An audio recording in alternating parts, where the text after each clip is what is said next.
안녕하세요. 저는 작년에 예식장 문턱까지 갔다가 파혼을 하게 된 30대 중반 여자입니다. 작년에 있었던 일에 대해 사연을 신청하게 된 건 최근에 그 사람과 얼굴을 마주한 적이 있었어요. 1년 사이에 많은 변화가 있었는지 몰라볼 정도로 달라져 있었습니다. 저희 관계가 문제가 생긴 건 남자친구와 결혼식을 올리기 전까지는 별일 없이 무난하게 결혼식이 준비되고 있었는데 예식 직전에 아빠에게 전화 한 통이 왔어요. 얼굴 표정이 별로 좋지 않았고 잠시 자리를 피해 전화를 받으셨죠. 저희는 오픈되어 있던 예식장이라 신부 대기실에서 밖의 상황을 전부 살펴볼 수가 있었습니다. 아빠는 전화를 받으시더니 함께 일하는 직원들을 불러 어디론가 급하게 뛰어가셨어요.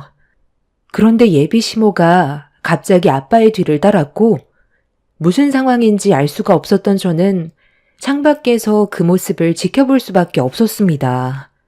그런데 예상치 못한 사건이 여기에서 터져버렸고 잠시 뒤 신부 대기실로 들어온 예비 시모가 하객들을 밖으로 내보내더니 문을 잠갔고 붉어진 얼굴로 저에게 갑자기 화를 내셨습니다. 무슨 상황인지 전혀 알지 못한 상태에서 예비 시모가 꺼낸 한마디는 저를 당황스럽게 만들었어요. 너희들 지금 우리 집안 상대로 사기 결혼식을 올리는 거냐? 아까부터 예비 사돈어른이 심각하게 전화를 받고 있었는데 얼굴 표정이 하도 어둡길래 신경이 좀 쓰여서 유심히 보고 있었거든. 그런데 갑자기 직원들을 불러 모아 밖으로 뛰쳐나가길래 뭔가 느낌이 좋지 않아 내가 잠깐 뒤따라 나가봤거든.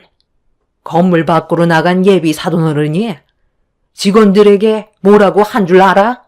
너희 공장이 넘어갔다더라. 870억 정도 되는 엄청난 규모의 공장이 어떻게 결혼식 직전에 넘어갈 수가 있는 거니? 그럼 이런 상황을 너도 미리 알고 있었다는 건데 이런 상황에 대해 한마디 상의도 없이 결혼식을 강행하려 했다는 건 누가 봐도 사기 결혼인데 너는 뻔뻔하게 하객들과 웃으면서 사진을 찍고 있어. 이 결혼 없던 걸로 해야 되겠다. 870억이나 되는 공장이 넘어갔다는 건 너희 집안 쫄딱 망했다는 거잖아. 우리가 자선 사업가도 아니고 아무 대가 없이 너를 며느리로 받아들였는지 알아? 가지고 있는 재산 그거 하나 보고 의사인 내 아들과 결혼시킨 거다. 어머님, 잠시만요. 지금 무슨 말을 하시는 건지 전혀 알아듣지 못하겠어요. 저희 아빠 공장이 왜 넘어간다는 거예요? 문제가 생겼다면 제가 미리 알았겠죠. 그걸 왜 나한테 물어봐? 너희 부모가 알고 있겠지. 나는 뒤에서 전화 통화했던 거랑 직원들과 대화 나누는 걸 듣고 있었던 것 뿐이라고. 어쩐지 뭔가 이상하다고 했어. 엄청난 자산의 소유자인 너희 집안이 내 아들이 의사라고 덜컥 결혼시키는 것부터가 이상했거든. 우리도 못 사는 형편 아니고 남들 앞에서 기죽지 않을 만큼 평균 이상의 체력을 가지고 있는 집안이긴 하지만 너희 집안과는 비교 자체가 안 되고 막내딸인 너를 더 큰 재력이 있는 집안에 보내는 게 아닌 내 아들과의 결혼을 허락했다는 거에 나는 좀 의아했었거든. 이 세상에 살아남기 위해서 의심은 필수고 가족도 믿지 말라고 했었는데 내 아들과 결혼을 허락했다는 말을 들었을 때 뭔가 느낌이 별로 좋지 않더니 이런 일을 꾸미고 있었던 거야. 상견례에서도 아무 말도 없이 너랑 내 아들과 둘이서만 잘 살면 된다고 하길래 뭔가 있을 것 같더니만 나한테 딱 걸렸지? 계속 거기 앉아 있을 거야? 방금 내가 하는 말 이해 못했니? 거지 팔사기 같은 너희 집안과 파투 낸다고. 예비 시모는 갑자기 신부 대기실로 들어오더니 하객들을 전부 다 내보내고 저에게 알 수 없는 말들을 늘어놓았어요. 저희 아빠의 공장이 다른 회사로 넘어갔다며 흥분을 가라앉히지 못하고 있는데 저도 처음 듣는 얘기라 예비 시모의 말을 100% 신뢰할 수가 없었습니다. 그래서 저는 뭔가 오해가 있는 것 같다고 최대한 침착하게 대화를 풀어나가려 노력하고 있었어요. 일단 제가 직접 아빠한테 전화해서 상황 파악을 해보겠다며 예비 시모의 흥분을 가라앉히려 했는데 제 말은 아예 들으려 하지도 않았어요. 드레스를 입고 앉아있는 저에게 달려들더니 결혼식은 이미 끝났는데 무슨 말이 더 필요하냐면서 제 머리채를 잡으려고 손을 뻗었어요. 예비 시모의 손을 급하게 피하긴 했지만 머리에 얹어져 있던 면사포가 예비 시모의 손에 쥐어졌고 사기 결혼을 당했다며 분노한 모습으로 저를 바라보더니 제 앞에서 면사포를 찢어버렸습니다. 살면서 거지 발사계라는 말도 그때 처음 들어봤죠. 상황 파악을 먼저 하지 못하고 의심부터 하는 예비 시모의 난리치는 행동에 신부 대기실 밖에 있던 저희 가족들과 예비 시댁 식구들이 문을 두드리며 무슨 일 때문에 그러냐고 소리를 질렀습니다. 예식장 관계자의 도움으로 잠겨있던 신부 대기실의 문이 열렸고 양가 집안 식구들이 급하게 들어왔지만 이미 신부 대기실은 아수라장이 되어 있었고 제 드레스는 예비 시모에 의해 전부 찢겨버린 상태였어요. 예식 직전에 벌어진 충격적인 광경을 목격한 저희 가족들은 경악을 했고 예비 시댁 쪽 식구들 또한 입을 다물지 못하고 있었습니다. 예비 신랑은 찢긴 드레스를 움켜쥔 상태로 눈물을 흘리고 있는 저에게 달려와 걸치고 있던 마이로 덮어주었습니다. 엄마, 지금 이게 뭐 하는 짓이에요? 수지가 뭘 잘못하기라도 했어요? 이제 곧 예식 시작인데 이런 모습으로 어떻게 결혼식을 진행하라는 거예요? 결혼식은 무슨 결혼식이야? 엄마 아니었으면 너는 사기 결혼을 당할 뻔했다고. 내가 좀 전에 무슨 말을 들었는지 알아? 저 집안 망했단다. 나한테는 870억 정도 되는 규모의 엄청난 공장이라고 떵떵거리며 자랑하더니 좀 전에 전화 통화하면서 예식장 밖으로 나가길래 따라 나가 봤거든. 그런데 내 예상대로 공장이 부도났다더라. 직원들과 심각하게 대화하더니 공장이 다른 업체로 넘어갈 준비가 끝났다고 결혼식 끝나는 대로 회사로 가야 한다는데 내가 그 말을 들었을 때 기분이 어땠을 것 같니? 회사가 부도났으면 빚도 어마어마할 텐데 그럼 너는 의사 생활하면서 평생 저 집안 빚 갚다가 세상 떠날 거 아니야. 어머 수지야. 아니 이게 다 무슨 말이니? 저기요 사돈. 지금 무슨 말을 하는 건지 전혀 알아듣지 못하겠거든요. 저희 남편 회사가 왜 망한다는 거예요? 저도 알지 못하는 상황을 어떻게 그쪽이 알고 있다는 거죠? 만약 그쪽이 잘못 알고 오해했을 수도 있다는 건 생각 안 해봤어요? 전화 통화하는 걸로 회사의 전체적인 상황을 전부 다 알 수는 없는 거잖아요. 아, 저기 오네요. 여보, 좀 전에 무슨 일 있었어요? 아니 글쎄, 예비사돈이 당신 회사가 다른 업체로 넘어갔다면서 부도났다고 자기 아들 인생 망치려고 작정했다면서 수지를 저 지경으로 만들어놨어요. 도대체 무슨 통화를 했길래 예비사돈이 저 난리예요. 뭐라고? 아니 우리 회사가 망했다고?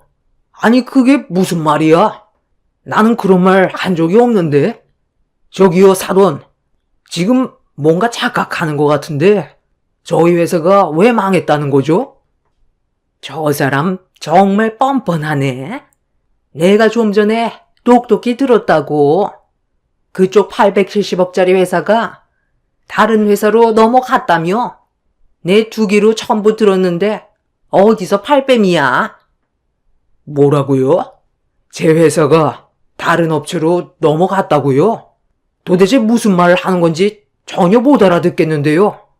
일단 좀 전에 제가 직원과 통화하는 걸 엿들었나 본데 저희 회사 합병 문제로 직원들과 상의 중에 있었습니다. 앞으로 회사의 좀 더 큰 발전을 위해 결정해야 될 중요한 시점이라 신설을 할지 흡수 합병을 할지 고민 중이라 대화를 나누고 있었던 건데 무슨 근거로 회사가 무너졌다는 거죠? 그리고 제 회사에 문제가 생겼다면 이 결혼식이 가능했을 거라 보세요. 이 사람이 끝까지 거짓말을 안 해. 그럼 내가 거짓말을 한다는 거요? 방금 합병이라고 했어? 나는 그런 단어를 들은 적도 없다고. 이 결혼 무조건 파혼이야. 너는 내가 뭐라고 그랬어? 재벌 집안의 막내딸을 너한테 조건 없이 보내는 게 이상하다고 그랬잖아. 이거 봐봐라. 100% 사기 결혼 맞지? 합병? 웃기고 자빠졌네. 회사가 넘어가는 걸 어디서 합병이라고 둘러대고 있어? 우리가 받은 피해에 대해서는 위자료 소송 진행할 거니 그런 줄 아세요? 다들 그만 돌아가자고. 괜히 시간만 버렸네. 저희 가족은 예비 시모의 행동에 상당히 당황했어요. 엄마는 아빠한테 회사에 심각한 문제가 있냐고 다시 물어봤는데 아무 일 없다며 예비 시모를 이상한 시선으로 바라보고 있었습니다. 그런데 이런 상황을 묵묵히 지켜보고 있던 예비 아주버님이 예식장 밖으로 나가려는 예비 시모를 붙잡았어요. 어머니, 아침에 약 드셨어요? 제가 분명 빼먹지 말고 꼭 챙겨 드시고 나오라고 했잖아요. 설마 약을 안 먹고 나온 건 아니죠? 만약 아침 약을 챙겨 드셨다면 아직까지 약 기운이 있어서 이렇게까지 흥분하지 않을 텐데 지금 어머니 행동을 보면 약을 아예 먹지 않은 것 같아서요. 제 눈 한번 바라보세요. 내가 그걸 빼먹겠니? 너한테 전화 오자마자 바로 챙겨 먹었지. 그리고 이거 봐봐라. 점심약 먹을 것도 챙겨왔다. 너까지 내 말을 못 믿는 거야? 잠시만요. 제가 한번 확인해 볼게요. 네, 여보세요? 네, 아주머니. 혹시 저희 엄마 오늘 약 드셨나요? 매일 챙겨 드시고 있던 약이요. 네, 맞아요.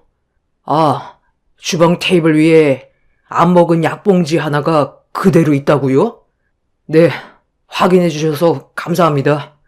오늘 아침에 정신없이 준비하고 나오시느라 약 드시는 걸 깜빡하신 것 같은데요?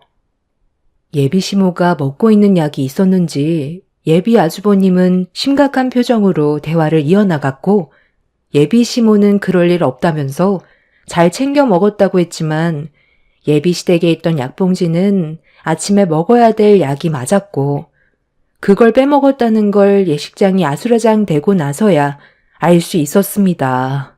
저 또한 예비 시모가 약을 복용하고 있었는지 전혀 알지 못한 상태라 제 옆에 서 있던 예비 신랑한테 어떻게 된 상황인지 물어봤는데 잠시 머뭇거리던 예비 신랑은 저에게 모든 걸 털어놨고 결국 왜 이런 일을 저질렀는지에 대해 전부 다 알게 되었습니다. 예비 시모에게는 병이 있었어요. 편집성 성격 장애라고 다른 사람들의 동기를 악의적으로 해석하고 광범위한 불신과 의심으로 지속적으로 원한을 품고 자신의 생각이 항상 옳다는 가치관이 확고하기 때문에 대화를 시도해도 의사소통을 할 수가 없을 정도로 치료가 쉽지 않은 병이었어요. 그래서 정신과 치료 상담을 꾸준하게 받아오면서 본래의 성격을 억제하기 위해 성격 장애의 흥분도를 가라앉히는 약을 복용해 왔었는데 하필 결혼식 당일 약 먹는 걸 깜빡하고 집을 나선 거였습니다. 그래서 예비 시모의 돌발 행동이 갑자기 터져 나온 거였고 이 문제로 저희 가족이 피해를 입은 거였어요. 예비 아주버님은 시모의 가방에 있던 약을 급하게 꺼내줘서 먹긴 했지만 이미 저희가 받은 상처는 수습이 안 될 정도였기 때문에 상황을 되돌리기에는 늦어버린 상태였습니다. 그리고 제 지인분 중에 정신과 의사가 있었는데 예비 시모가 편집성 성격 장애라는 말을 듣자마자 예비 신랑과의 결혼을 무조건 반대하더군요. 편집성 성격 장애는 가족들과 주변 사람에게 견디기 힘든 엄청난 스트레스를 주는데 특히 환자와 평생을 함께하는 가족들까지 미치게 만들 정도로 괴롭힌다고 들었습니다. 편집성 성격 장애는 자신을 정상으로 생각하고 주변 사람들을 비정상으로 몰고 가기 때문에 아무리 설득을 하려 해도 듣지 않는 경우가 대부분이며 주변에 남아나는 가족이 없어질 때까지 괴롭혀서 결국 갈라서게 되는 원인이 되기도 한다며 의사소통 자체가 되지 않고 자신을 공격하는 것으로 인식해 뒤에서 원한을 품어 보복의 계획까지 하기 때문에 예비 신랑과 결혼을 한다 해도 그 끝은 결국 이혼뿐이라는 말을 듣게 되었습니다. 정신과 의사인 지인은 대부분의 환자가 상담 치료를 권해도 자신에게 문제가 있는 것을 인정하지 않기 때문에 치료가 쉽지 않다면서 본인이 그동안 편집성 성격 장애를 가진 환자와 상담을 해왔었고 치료를 하기 위해 많은 노력을 했었지만 거의 대부분이 의사를 돌팔이 의사로 몰고 갈 정도라서 어려움이 많다는 말을 듣게 되었습니다. 제 옆에서 함께 듣고 있던 저희 부모님께서는 이번 일의 사태를 심각하게 받아들였고 결국 저희 부모님은 파혼을 결정 내렸습니다.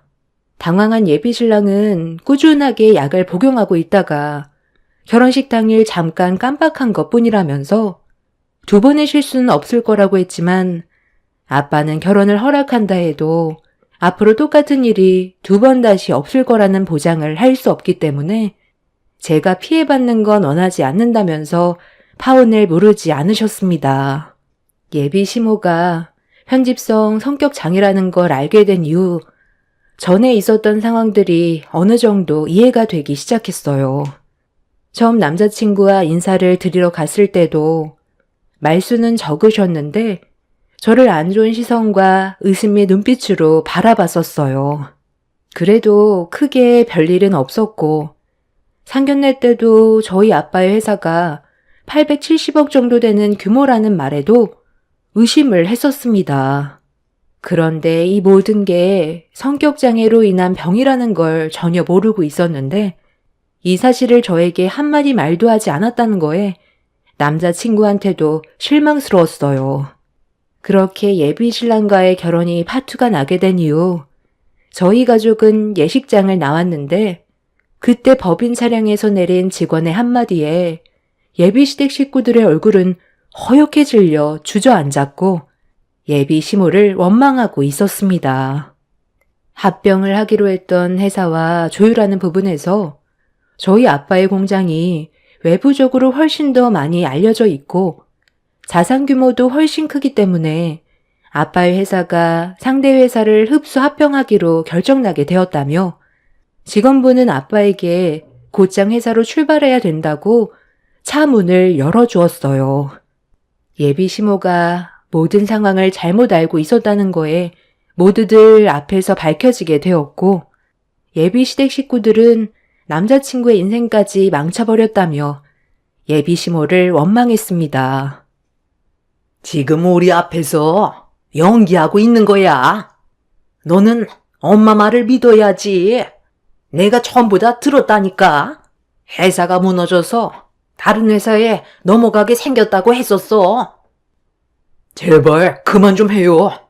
이미 다 끝났다고요. 아버지, 언제까지 이렇게 살아야 되는 건데요? 저 좀 살려주세요. 사랑하는 사람과 결혼도 못하는 건 말이 안 되잖아요. 어머니를 차라리 정신병원에 보내는 게 좋겠어요. 저를 낳아주면 뭐해요? 제 인생을 송두리째 망쳐놨는데 당장 정신병원에 보내달라고요. 내가 이렇게 사지 멀쩡하게 살아있는데 어떻게 정신병원에 보낸다는 거냐? 나는 그리고 너희 엄마랑 평생 함께 살아가야 한다. 내가 짊어져야 한다고. 그건 아버지의 이기적인 생각인 거죠. 제가 이 사람과 결혼하고 왜 한 번도 얼굴을 안 비췄는지 아버지도 잘 알잖아요. 어머니 때문에 이 사람이 세상 떠날 뻔 했었다고요. 혼자서 상상하고 이 사람이 다른 남자와 바람 피웠다고 의심해서 어떤 행동을 저질렀는지 알잖아요. 달리는 도로 위로 이 사람을 밀어버린 거 기억 안 나세요? 그때 간발의 차로 달리는 차가 피해가서 큰 사고를 막을 수 있었지만 만약 그때 당시 이 사람이 달려오는 차와 사고가 났다면 뱃속에 있던 아이까지 세상을 떠나게 되는 상상조차 하고 싶지 않은 일을 경험할 뻔했었다고요. 저는 차라리 잘 됐다고 생각해요.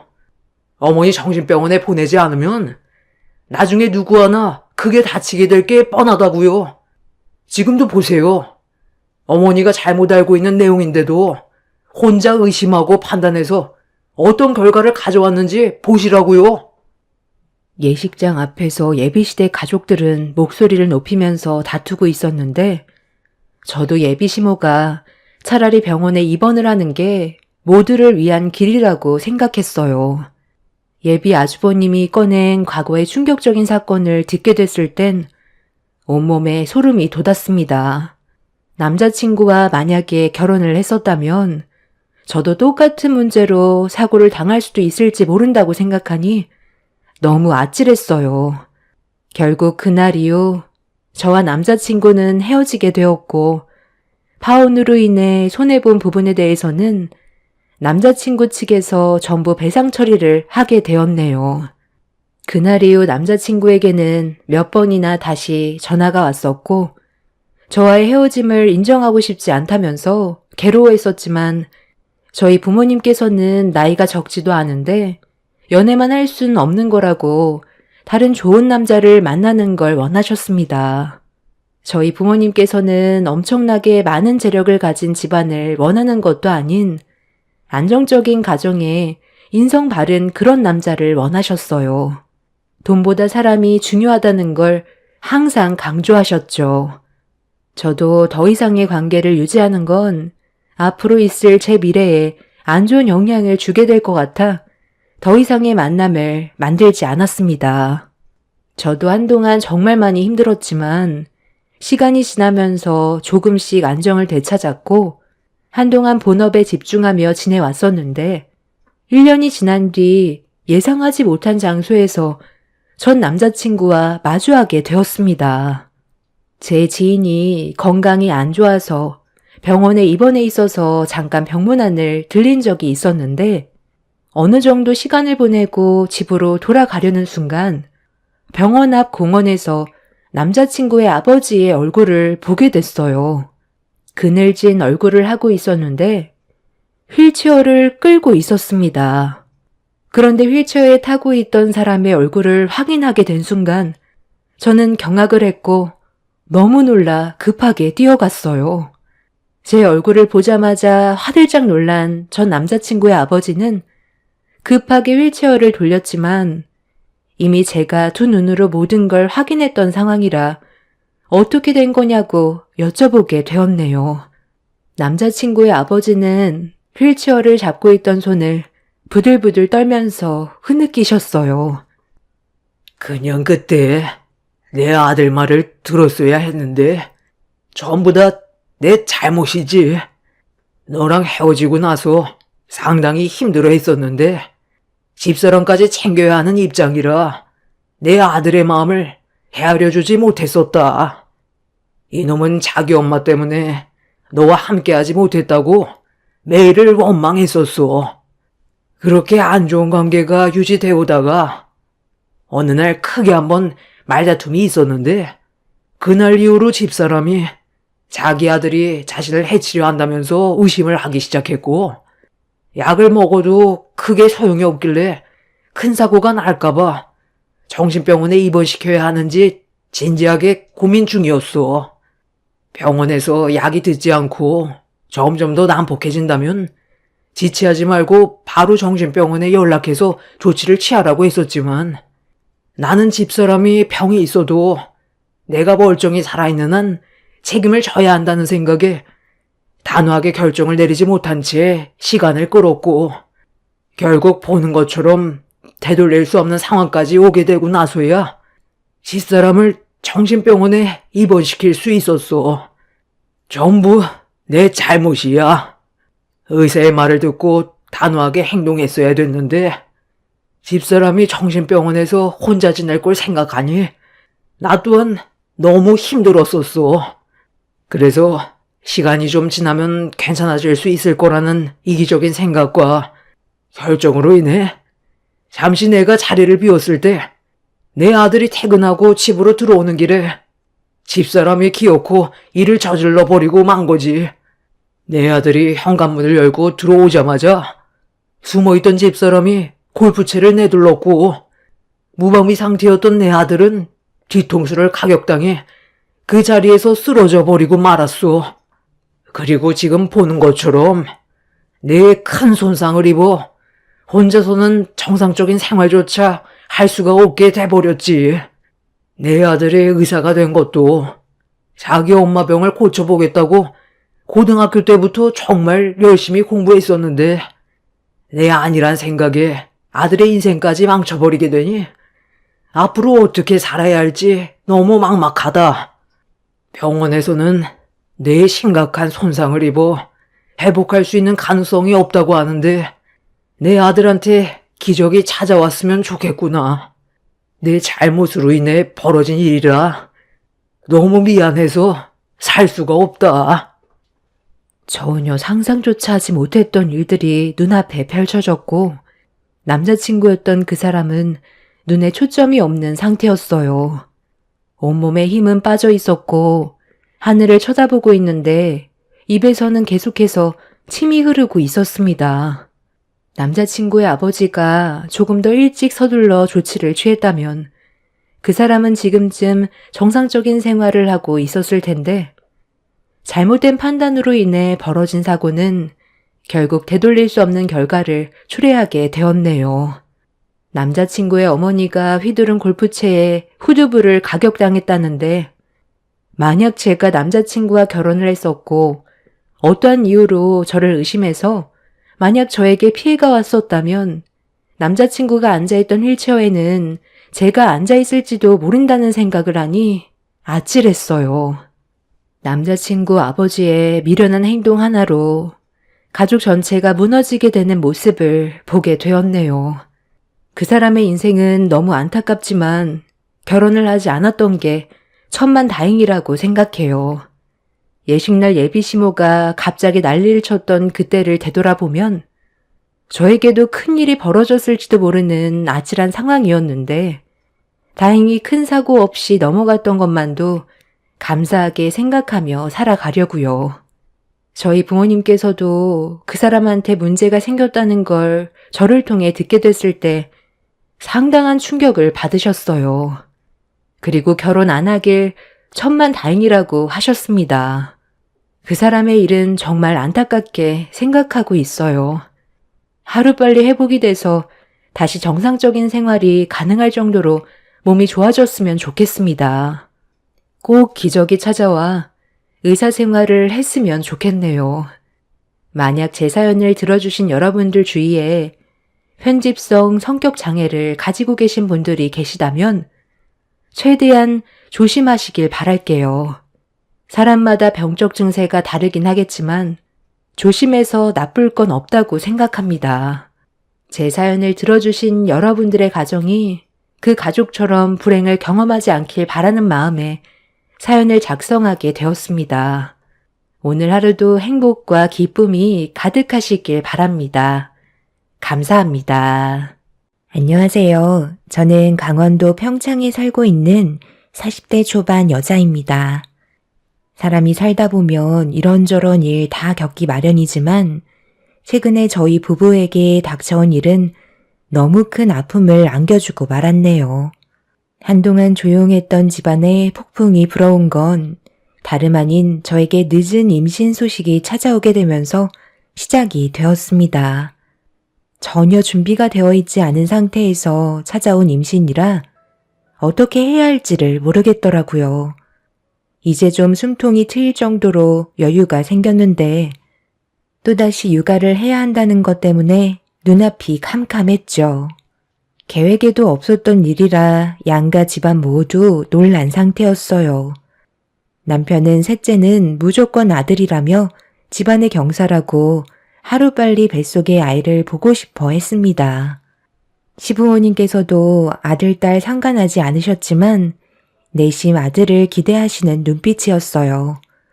저도 아들을 안아보고 싶은 마음이 없는 건 아니었기 때문에 임신한 거에 대해 감사하게 생각하며 좋게 받아들이고 있었습니다.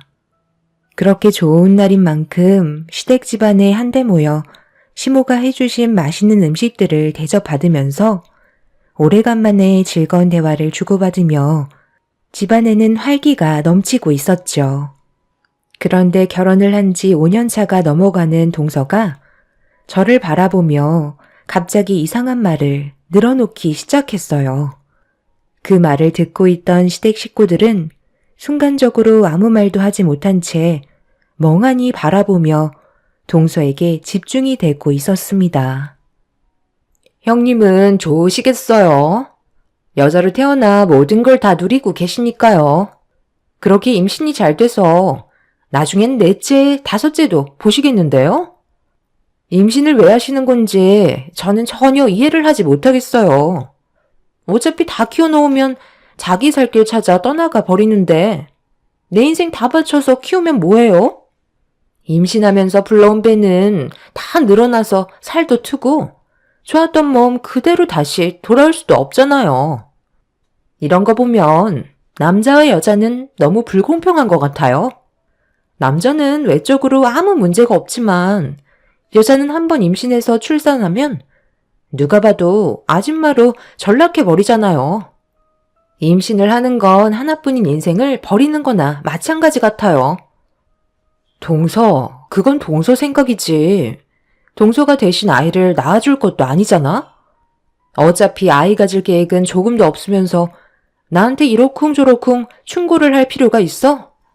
나는 가족을 꾸리는 게 결혼의 목표였지만 동서는 서방님이랑 둘이서만 사는 걸 원하고 있잖아? 아이를 가지지 않았으니까 모르는 거야. 임신이라는 게 쉬운 것도 아니고 내 몸이 비록 망가지지만 또 다른 생명체가 태어난다는 게 얼마나 신기하고 감사한 일인지 알아? 지금은 이해 못하겠지만 나중에 동서도 마음이 변해서 아이를 가지고 싶은 마음이 생긴다면 그땐 나를 이해할 수 있겠지. 모성애는 임신을 하게 되면서부터 생기거든. 저 몸 하나 간수하는 것도 힘들고 바쁜데 아이를 가질 생각은 조금도 없어요. 그리고 모성애를 꼭 느낄 필요는 없잖아요. 요즘에 출산율이 저조한데요. 그만큼 자식을 키우기 힘든 환경이고 태어나봤자 이 험난한 세상에서 고생만 추구를 할 텐데 차라리 그런 삶을 안겨줄 거라면 그냥 지금처럼 즐기면서 사는 게 제일 좋을 것 같아요. 제 말이 틀린 건 아니잖아요? 너는 어차피 임신 계획이 처음부터 없었으면서 왜 말을 그런 식으로 해선 사람 마음 안 좋게 만들어? 쓸데없는 말 하지 말고 밥이나 더 먹던지. 다 먹었으면 가서 과일이나 좀 내오든지 해라. 눈치가 왜 이렇게 없는 거니? 동서의 생각 없는 한마디 때문에 집안의 분위기는 순식간에 가라앉아 버렸어요. 본인이 임신 안 하면 그만인 거지 왜 제 앞에서 굳이 저런 말을 하는 건지 이해할 수 없었죠. 남편도 기분이 많이 상해선 표정이 좋지 않았습니다. 시동생 또한 저희 부부의 눈치를 살피고 있었지만 동서는 억울하다는 듯 혼자 흥분해서는 쓸데없는 말을 계속해서 늘어놓고 있었어요.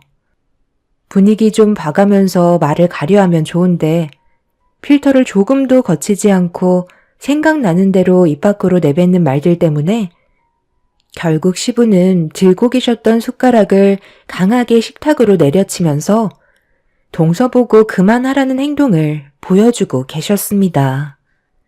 그제서야 입을 닫은 동서는 과일을 내오겠다며 자리에서 일어났네요. 제 생각에는 그때부터였던 것 같아요. 시부의 행동이 동서에겐 상처였고 그 화가 저에게 오고 말았습니다. 저는 분위기를 좋게 이끌어 가려 했지만 이미 동서의 생각 없는 행동들 때문에 돌이킬 수 없는 결과를 가져오게 되면서 결국 서둘러 각자의 집으로 돌아갈 수밖에 없었죠. 시모는 한동안 함께 모이는 건 자제하자며 저보고 몸 관리 잘하라면서 최대한 좋은 생각만 하고 스트레스 받지 말라며 동서가 한 말에 대해 마음에 담아두지 말라고 저를 위로해 주셨습니다. 저 또한 임신한 상태라 동서에게 들었던 말들은 하루빨리 잊으려 노력했고 시간이 지나면서 받았던 상처에 대해서는 잊고 지내고 있었는데 어느 날 동서한테 전화가 왔더라고요. 전화를 받아보니 조만간 저희 집에 놀러 오고 싶다는 말이었습니다. 동서가 결혼을 하고 가족 모임이 저희 집에서 한 번 있었는데 그때 한 번 하고 저희 집에서 모인 적은 단 한 번도 없었어요. 저 혼자 결정할 수 있는 문제가 아니라서 남편과 얘기해보고 다시 연락 주겠다며 전화를 끊은 뒤 저녁에 대화를 주고받았습니다. 결론적으로 남편은 절대 안 된다며 강하게 거부 의사를 밝혔어요. 당연히 안 되지. 저번에 생각 없이 막말을 뱉어댔을 때 내가 얼마나 화가 났는지 알아? 지금 기분 상태로는 재수 씨 얼굴 보고 싶지도 않아. 내 동생도 그때 당시 많이 당황했었는지 나한테 전화와서 대신 미안하다고까지 했다니까. 아무리 가족끼리 편한 사이라고 해도 해야 될 말이 있고 하지 말아야 될 말이 있는 건데 재수 씨는 타인이 상처를 받든 말든 생각 없이 행동하는데 어차피 와봤자 스트레스만 받을 게 뻔하니까 나는 오지 않았으면 좋겠어. 당신이 얘기하기 곤란하면 내가 동생한테 전화할 테니까 그런 건 신경 쓰지 마. 당신도 나랑 같은 생각인 거지? 임신했을 때 스트레스가 얼마나 안 좋은데. 남편은 동서가 놀러 오고 싶다는 말에 경기를 일으키며 흥분을 감추지 못했어요. 절대 오지 말게 하라며 난리를 치면서 저는 어떻게 생각하고 있는지 물어보길래 같은 마음이라고 제 의견을 얘기해 주었습니다. 남편은 바로 시동생에게 전화해서는 임신 중이라 신경 쓰게 하고 싶지 않다며 나중에 얼굴 보자고 대신 전달을 해 주었네요. 그렇게 마무리가 된 줄 알았는데 동서는 저희가 거부 의사를 나타내자 많이 서운했는지 곧바로 저에게 전화를 해선 쉬지 않고 불만을 털어놓기 시작했어요. 형님, 정말 너무하세요. 저는 하고 싶은 말도 못해요. 솔직히 형님이 셋째를 가진 거에 대해 저는 너무 안타깝게 생각하고 있어서 그런 말을 한 것뿐인데 왜 저랑 거리를 두려고 하시는 거예요? 형님도 아이를 계획한 건 아니었잖아요? 그렇긴 한데 어찌됐든 임신이 된 거잖아. 그럼 받아들이고 좋은 쪽으로 생각해야지. 누구는 임신이 안 돼서 힘들어하는 사람들도 정말 많다고. 동서야 어차피 아이를 가질 계획이 애초부터 없었으니까 그런 건 신경 쓰지도 않았겠지만 우리는 좀 다르거든. 계획은 둘째까지였지만 셋째도 생각은 하고 있었어. 그런데 나이가 있다 보니 마음을 접게 되었던 것뿐이지. 사람마다 생각하는 게 전부 다르잖아? 동서가 무슨 말을 하는지는 알겠는데 때론 누군가에겐 동서의 한마디가 타인에겐 상처가 될 수도 있다는 걸 알아줬으면 좋겠어. 내 말이 무슨 뜻인지 이해하지? 내가 아무래도 임신 초기고 적지 않은 나이에 임신을 했기 때문에 일단 지금 현재 모두가 예민해져 있는 것 같으니까 나중에 다시 얼굴 보는 걸로 하자. 솔직히 저도 형님 얼굴 별로 보고 싶지 않았거든요. 어머님이 하도 난리를 치셔서 억지로 사과 좀 하려고 얼굴 좀 보려 했던 것뿐이에요. 저는 뭐 진심이었는 줄 알아요? 임신 한 번 한 거 가지고 다들 엄청 오버들 하시는 것 같네요. 동서는 자기가 먼저 전화를 했는데 받아주지 않았다는 거에 많이 서운했는지 불만을 털어놓았고 마지막에 막말을 뱉은 다음 전화를 끊어버렸습니다. 옆에서 듣고 있던 남편은 곧장 시동생에게 전화를 걸었지만 받지 않았고 동서 또한 남편의 전화를 받지 않았어요. 한동안 만나지 않는 게 모두에게 좋을 거라며 얼굴을 마주하게 된다면 어떻게 나올지 모르겠다고 동서에 대한 분노를 감추지 못하고 있었습니다.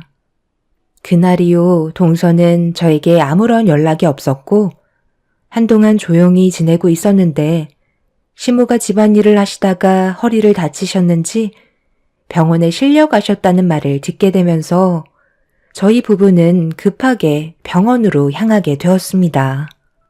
그리고 그 자리에서 별로 보고 싶지 않았던 동서와 마주하고 말았죠. 아무 말 없이 자리만 지키고 있던 동서의 얼굴에는 심술이 가득해 보였고 병원에 별로 오고 싶지 않았다는 눈빛을 보내고 있었습니다. 별것도 아닌 거 가지고 다들 바쁠 텐데 뭐하러 여기까지 온 거야? 난 괜찮으니까 신경 쓰지 말고 그만들 들어가라. 아버님 오실 때까지 기다리시지. 하필 혼자서 등을 가리시겠다고 사다리를 올라가셔서 큰일을 만드세요. 정말 괜찮으세요? 그러게 말이다. 그냥 기다리고 있으면 되는 거였는데 불이 켜지지 않는 게 하도 답답해서 혼자 갈아보겠다고 했다가 이렇게 됐지 뭐니. 다음부터 조심하면 되지. 그래도 크게 다치지 않은 것만도 감사하게 생각한다. 얼굴 봤으니 어서 들어가 봐. 제가 언제 한 번은 이렇게 될 줄 알았다니까요. 어머님이 하도 빨빨거리고 돌아다니시고 조금도 가만히 있질 않으니까 결국 이런 사태가 벌어진 거라고요. 연세도 있으셔서 한 번 다치신 건 쉽게 낫지 않는데 괜히 이것 때문에 며느리들이 해야 될 일이 더 많아지는 건 아닌지 모르겠어요. 어머님이 쉬는 성격은 아니잖아요. 계속해서 움직이니까 며느리들도 눈치 보게 되고 하고 싶지 않은 노동을 하게 되는 거라고요. 이번 일을 계기로 최대한 조용히 지내셨으면 좋겠어요. 어머님만 가만히 계셔도 저희도 쓸데없이 노동할 필요는 없잖아요. 저는 이 집안의 며느리이지만 어떻게 보면 손님이라고요. 그럼 그만큼 대접도 받아야 하지 않겠어요? 제 말 무슨 뜻인지 이해하셨죠? 아버님도 이번 기회에 어머님한테 따끔하게 한마디 하세요. 동서는 또다시 생각 없이 아무 말이나 뱉어대기 시작했고 시모는 동서를 어이없다는 듯 바라보고 있었습니다. 가족 모두 표정 관리가 되지 않고 있는데 동서 혼자 자기가 뭘 잘못했는지 이해하지 못하고 있었어요. 시동생은 그만 좀 하라며 병실 밖으로 데리고 나가려 하자 시동생의 팔을 뿌리치면서 이번 기회에 못했던 말 좀 해야 할 것 같다며 쉬지 않고 막말을 퍼부어대고 있었습니다. 결국 시부는 참고 또 참았던 감정을 터트리고 마셨어요. 지금 어떤 상황인지 분위기에 파악 못하는 거야? 시부모가 친구도 아니고 말을 가려서 해야지. 환자인 너희 시어머니 앞에서 못하는 말이 없어. 이럴 거면 앞으로 오지 마라. 너한테 괜한 말 듣고 싶지 않고 이 문제로 가족끼리 싸우고 싶지도 않다. 아버님, 제가 뭘 그렇게 잘못했는데요? 솔직히 형님도 저와 같은 생각을 하고 있었을걸요? 하고 싶은 말도 못하면 입을 왜 달고 살겠어요? 저는 그런 걸 속으로 담아두고 사는 성격이 못 돼요. 제가 그동안 얼마나 소가리를 많이 했는지 알아요? 그래도 어머님은 환자시잖아. 그럼 일단 어머님 마음부터 헤아려 드리고 하고 싶은 말도 최대한 순화시켜서 감정 상하지 않게 정리하면 되는 건데 내가 봤을 때 동서는 일부러 타인이 상처받게끔 더 안 좋게 분위기를 만들려고 하는 것 같아. 가족일수록 서로가 더욱더 조심해야 되는 거라고. 아버님께서 이렇게까지 화를 내시는 건 동서한테 문제가 있으니까 그런 거 아니겠어? 다시 한번 얘기하지만 우리가 동서한테 뭐라고 하는 건 동서가 실수를 인지하고 나중에는 이런 일이 다시는 없도록 하기 위해 뭐라고 하는 거야. 그러니 동서의 잘못을 인정하고 아버님께 용서를 구하는 게 좋겠어. 다들 착한 병이 도지셨어요? 제가 무슨 용서를 구해야 한다는 건데요. 걱정돼서 여기까지 와준 것만도 고맙게 생각하셔야죠. 동서는 제가 좋게 말하고 있는데도 거침없이 자신의 감정 상태를 표현하고 있었습니다. 도대체 뭐가 그리 불만인지 모르겠더라고요. 그동안 아무 말도 하지 않고 조용히 있던 동서가 어느 순간부터 전혀 다른 사람이 되어버린 상태였죠. 결국 병실에서 시부의 큰 소리가 몇 번이나 더 있게 되자 동서도 점점 더 붉어진 얼굴로 시부에게 대들었고, 동서는 시모가 평생 동안 누워만 계시면 좋겠다는 막말을 끝으로 집으로 돌아갔습니다. 시동생은 중간에 껴선 아무것도 하지 못한 채 시부에게 고개만 떨군 채 죄송하다는 말만 반복하고 있었습니다. 시부는 시동생에게 삿대질을 하면서 동서의 교육 좀 똑바로 시켜야 되겠다며 시동생한테 화가 돌아가고 말았어요. 남편은 이미 포기한 듯한 얼굴이었고 변해버린 모습을 보이고 있던 동서와 계속해서 결혼을 이어나갈 거냐며 걱정하고 있었습니다. 괜히 집안이 무너질 것 같아 걱정이 된다고 동서의 입 좀 단속하라고 남편도 동서에게 따끔한 한마디를 꺼내게 되었고, 시동생은 집으로 돌아가서 동서가 앞으로 조심하게 입단속 시키겠다며 시부모님께 인사를 드리고 집으로 돌아가게 되었죠. 제가 봤을 때 동서 내외는 위기가 찾아온 것 같은 느낌이 들었어요. 시동생의 얼굴은 그늘이 가득했는데 여러 가지 생각에 빠져 있는 것 같았습니다. 저는 남편에게 제가 하는 걱정에 대해 의논하면서 앞으로 어떻게 하면 좋을지 고민에 빠져 있었죠. 사람은 안 변한다고 저희가 아무리 노력을 해봤자 동서가 받아들이지 않고 시정하지 않는다면 아무런 소용이 없기 때문에 어떻게 하면 좋은 관계를 유지하면서 서로 웃으며 지낼 수 있을지 깊은 고민을 하게 되었어요. 배는 점점 불러오는데 집안의 분위기는 점점 어두워지고 있었죠. 그렇게 일주일 정도 입원을 하셨던 시모는 퇴원을 하셨고, 사고가 난 이후 시모는 최대한 몸조심하시면서 시간을 보내셨어요. 시모는 마음 같아선 저희 집에 자주 오셔서 이것저것 챙겨주고 싶지만 몸이 온전치 않아 그렇게 하지 못한 거에 대해서 마음이 좋지 않다며 저에게 항상 미안해 하셨네요. 언제나 저를 아껴주시고 생각해 주시는 시모에게 너무 감사했었어요. 한동안 동서내외가 시댁에 찾아오지도 않고 연락도 없어서 가족 모두 평화롭게 재정비를 할 수가 있었습니다. 이러면 안 되지만 저도 모르게 동서와 얼굴을 마주하고 싶지 않았어요. 또다시 만나게 된다면 분명 상처되는 말들을 들을 수밖에 없으니 괜히 꺼리게 되더라고요. 그런데 어쩔 수 없이 가족이 한자리에 모일 수밖에 없는 날이 찾아오게 되었죠. 명절날 동서내외가 제일 늦게 시댁에 왔는데 얼굴 표정이 정말 오고 싶지 않았지만 어쩔 수 없이 왔다는 얼굴을 하고 억지로 시댁에 발을 들였습니다. 순식간에 분위기는 가라앉았지만 시동생이 밝은 분위기를 만들려고 애를 쓰고 있었어요. 그 모습을 보는데 정말 안쓰럽게 느껴지더군요. 그래서 저도 최대한 좋게 하려고 웃으면서 동서내외를 맞아주었고, 그래도 명절인 만큼 서로 이해하며 조금씩 밝은 분위기를 만들어가고 있었죠. 정말 다행이었던 건 그날만큼은 서로가 상처를 받을 일도 없었고 최대한 입조심하며 시간을 보냈습니다. 동서내외가 서로 많은 대화를 주고받았는지 동서의 달라진 모습을 볼 수 있었고 다시는 안 좋은 상황이 또다시 발생되지 않길 간절히 바라고 있었어요. 그렇게 다음날 아침, 시모는 전날에 무리를 좀 하셨는지 미리 만들어 놓은 음식들 위주로 알아서 차려 먹으라며 시모는 자리에 누우셨고, 동서는 아침 일찍부터 일어나 무언가를 열심히 만들고 있었습니다. 저는 옆에서 준비하고 있는 음식을 봤는데 시모가 만들어 두신 음식이 아니더라고요.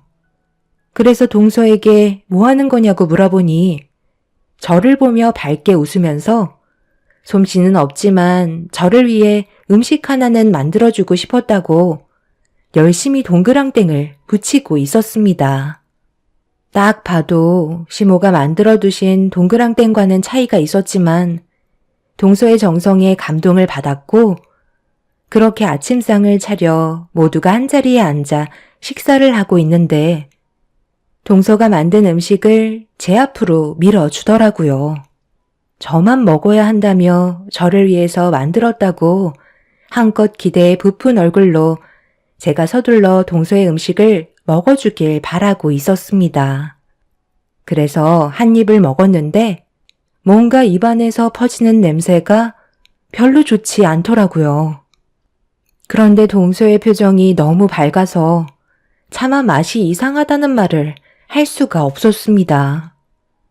괜히 그런 말 했다가 좋았던 분위기 망칠 것 같아 힘들게 씹어 삼키게 되었고, 동서에게 맛있게 만들었다며 한껏 기분을 올려주었네요. 그런데 하필 제가 맛있다는 말을 한마디 한 순간 남편이 옆에서 동서가 만들어 놓은 음식을 하나 들어 입으로 집어 넣었습니다. 그리고 잠시 뒤 급하게 화장실로 가더니 먹었던 음식을 쏟아내었고, 사색이 된 얼굴로 방금 제가 먹은 건 상한 거 아니냐며 동그랑땡에서 역한 냄새가 난다며 남편은 동서를 무섭게 쳐다보고 있었어요. 그리고 줄지어 시동생과 시부 또한 동그랑땡을 한 입 베어 물더니 곧바로 뱉어 버리셨네요. 가족 모두 저를 바라보면서 이미 삼켜버린 동그랑땡에 대해 걱정을 하고 있었어요. 재수씨, 이거 어디서 난 음식이에요? 누가 봐도 이건 상한 거라고요. 본인이 직접 먹어보지도 않고 무작정 식탁 위로 올리면 어떡하자는 거예요? 지금 당장 병원에 가봐야 하는 거 아니야? 이러다 식중독에 걸리기라도 하면 어쩌려고 그래? 이건 뭐야? 동그랑땡 마트에서 파는 냉동식품이었던 거야? 여기 포장지를 보니까 날짜가 4년이나 지난 거잖아? 동서, 이런 건 확인도 안 하고 무작정 만들면 어떡해? 유통기한이 지난 거 전혀 모르고 있었던 거야? 알고 있었는데요? 형님이 워낙 음식에 대한 욕심이 많으시잖아요. 그래서 이번 명절에 그동안 처분하지 못했던 냉동식품들 전부 다 가지고 왔죠. 형님은 무식하셔서 입에만 들어갈 수 있는 음식이라면 뭐든 맛있다고 하시잖아요. 저도 솔직히 그런 말이 나올 줄 몰랐는데 저를 보면서 맛있다고 하시길래 정말 깜짝 놀랐다니까요. 덕분에 폐기 처분할 수 있을 것 같아요. 그리고 형님은 워낙 소화가 잘 되셔서 식중독 걸릴 일은 없지 않아요? 배고프실 텐데 어서 드세요. 제 성의를 무시하시면 안 되죠. 이거 만들어 드리려고 아침 일찍부터 일어나서 설쳤는데 맛있게 먹어줄 수 있는 거죠? 너 지금 유통기한이 4년이나 지난 걸 들고 와선 내 주방에서 요리를 했다는 거야? 너한테 누가 요리하라고 시켰니? 왜 쓸데없는 짓을 저질러서 일을 크게 만들어? 얘 큰애야, 너는 당장 근처에 병원 여러 곳을 찾아봐서 큰 며느리 데리고 다녀오도록 해라. 임신한 몸인데 상한 음식을 먹으면 얼마나 큰일 나는 줄 알아? 뱃속의 아이까지 위험해질 수 있다고. 어머, 그건 전혀 생각하지 못했네요. 진작 알았으면 가져오지도 않았죠. 그런데 상한 음식 먹어도 유산이 돼요? 그런 말은 들어본 적이 없어서 괜찮을 것 같은데? 형님이야. 어차피 먹는 양도 엄청 많으셔서 동그랑땡 하나 먹었다고 큰일 나지는 않을 것 같은데요? 이런 걸로 너무 호들갑 떠는 건 아닌 것 같아요. 차라리 다른 음식들을 더 많이 먹어서 상한 음식을 중화시키면 될 것 같은데? 병원 가시지 말고 그냥 식사하세요. 괜히 왔다 갔다 힘들잖아요? 동서, 솔직하게 말해봐. 내가 임신을 해서 시부모님 사랑 한 몸에 받고 있으니까 그게 질투나서 이런 식으로 행동하는 거지? 내가 무식해서 음식에 물불 안 가린다고? 어떻게 손윗 사람한테 말을 함부로 할 수가 있어? 동서가 만든 음식 똑같이 한번 먹어봐. 저는 동서가 만든 음식을 하나 집어서 건네주자 기분이 나쁘다는 듯이 강하게 내려쳤고 집안의 분위기는 또다시 무거워지고 있었습니다. 결국 이 일로 인해 동서는 시댁에서 내쫓기게 되는 안 좋은 상황까지 오고 말았어요. 동서는 자기가 뭘 잘못했는지도 모른 채 시댁에서 내쫓겼다는 이유 하나로 동네가 떠나갈 정도로 난리를 쳤고 그걸 지켜보고 있던 시동생은 더 이상 참을 수가 없었는지 그만 좀 하라며 동서의 뺨에 손을 올려 붙였습니다. 동서는 시동생에게 뺨을 허용하게 될 거라곤 예상하지 못했는지 당황스러운 표정으로 노려보고 있었습니다. 결국 시동생 입에서 동서와의 관계에 대해 진지하게 생각 좀 해봐야 할 것 같다며 시동생은 차를 타고 어디론가 사라져 버렸어요. 동서는 멀리 사라져버린 시동생을 바라보며 소리를 질렀고 분노한 눈빛으로 저를 노려보고 있자 시모는 잘못된 태도를 보여주고 있는 동서의 얼굴에 소금 한 바가지를 뿌려버렸고 다시는 시모 앞에 나타나지 말라며 온전치 않은 몸으로 동서에게 화를 내셨습니다.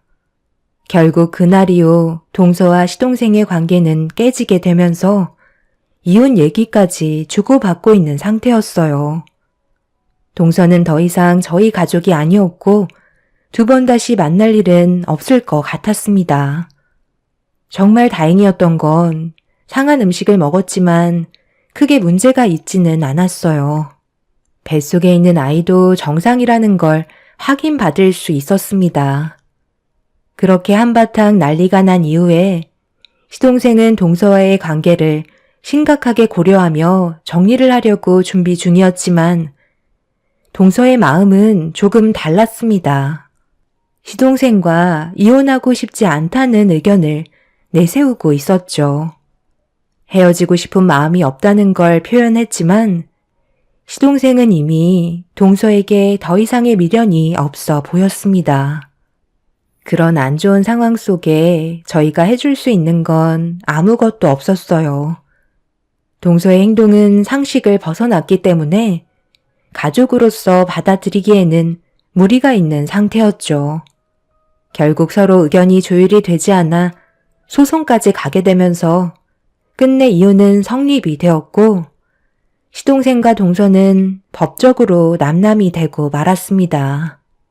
그렇게 두 번 다시 동서와는 마주칠 일이 없을 거라 생각했었는데 어느 날 예상치 못한 장소에서 동서와 마주하게 되는 일이 있었어요. 출산이 거의 다가온 상황 속에 친구가 얼굴 한번 보자고 하길래 간단하게 저녁 한 끼 하고 집으로 돌아갈 생각을 하고 있었죠. 그런데 약속한 시간보다 제가 좀 일찍 도착을 한 터라 친구의 회사를 구경하고 있었고 앉아있는 게 힘이 들어 천천히 걷고 있는데 누군가와 순간적으로 강하게 부딪히고 말았습니다. 다행히 넘어지지는 않았지만 너무 놀라서 저와 부딪힌 사람에게 화를 내게 되었는데 얼굴을 마주한 순간 저는 너무 놀라 입을 다물지 못했어요. 두 번 다시 만나지 않을 거라 생각했던 동서였습니다. 어머, 두 번 다시 얼굴 보고 싶지 않던 형님이 왜 여기 있는 거죠? 이참에 아주 잘 됐네요.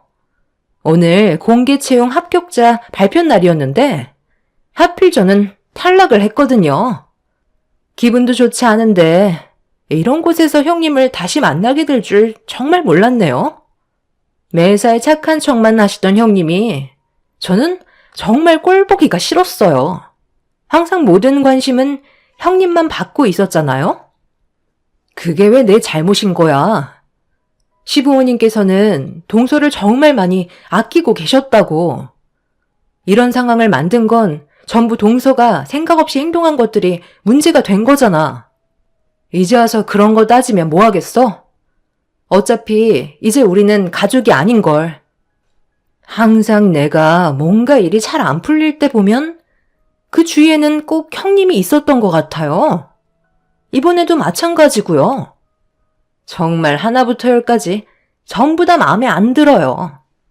제가 그때 형님한테 주었던 유통기한 지난 동그랑땡 있잖아요. 그거 형님이 유산되길 바라는 마음에 준 거예요. 식중독이 심하면 유산이 될 수도 있다고 하더라고요. 그래서 그걸 노린 거였는데 모르셨죠? 제가 굳이 아침 일찍 일어나서 음식을 뭐하러 만들겠어요. 형님은 제 눈앞에서 사라졌으면 좋겠다고요. 저기요, 방금 제 친구한테 뭐라고 하셨어요? 일부러 유산을 시키려고 상한 음식을 먹였다고요? 방금 저희 회사에 공개 채용 최종 합격자 발표 때문에 오신 거 아니었나요? 그런데 탈락하신 분 맞으시죠? 과장님, 이분은 추가 합격에서 제외하는 게 좋을 것 같아요. 임산부인 제 친구와 나누는 대화를 들었는데요. 저희 회사에 안 좋은 영향만 줄 것 같은 사람이네요.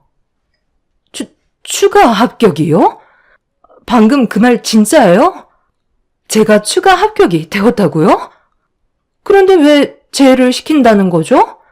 저는 잘못이 없는데요.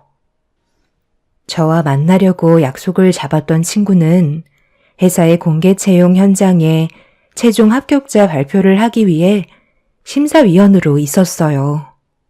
그런데 친구의 회사에 동서가 추가 합격이 발표되어 있는 상태였죠. 하지만 저와 나누는 대화를 뒤에서 전부 듣고 있었고 가족들만 알고 있었던 충격적인 사실들이 드러나게 되면서 동서는 추가 합격의 제외 대상이 되고 말았습니다. 동서는 그 말을 듣는 순간 갑자기 제 앞에 무릎을 꿇더니 손이 발이 되도록 빌기 시작했어요. 정말 오랫동안 준비하고 있었고 꼭 회사에 채용이 되고 싶다며 어렵게 찾아온 기회를 망치고 싶지 않다고 저보고 친구에게 좋게 얘기해달라며 눈물까지 보이고 있었네요. 하지만 이미 저도 많은 상처를 받은 상태였고 동서가 상한 음식을 저에게 준 충격적인 이유를 알아버렸기 때문에 용서해줄 마음은 조금도 없었습니다. 결국 동서는 그 자리에서 한참 동안 땅을 치며 오열을 하고 말았네요. 동서는 저에 대한 모든 걸 질투하고 있었어요. 사소한 거 하나라도 제가 잘 되는 꼴을 못 보고 있었고 그런 질투가 결국 자신의 인생까지 망치는 결과를 초래하게 되었네요. 이번 계기를 통해 앞으로 동서가 많은 것들을 깨우쳤으면 좋겠습니다. 지금 현재 저는 무사히 출산을 했고요. 잘생긴 아들을 볼 수 있게 되었어요. 저희 가족에게 언제나 많은 축복이 함께 했으면 좋겠습니다. 제 사연 들어주신 분들의 가정에도 언제나 축복이 함께 하시길 바랍니다. 감사합니다.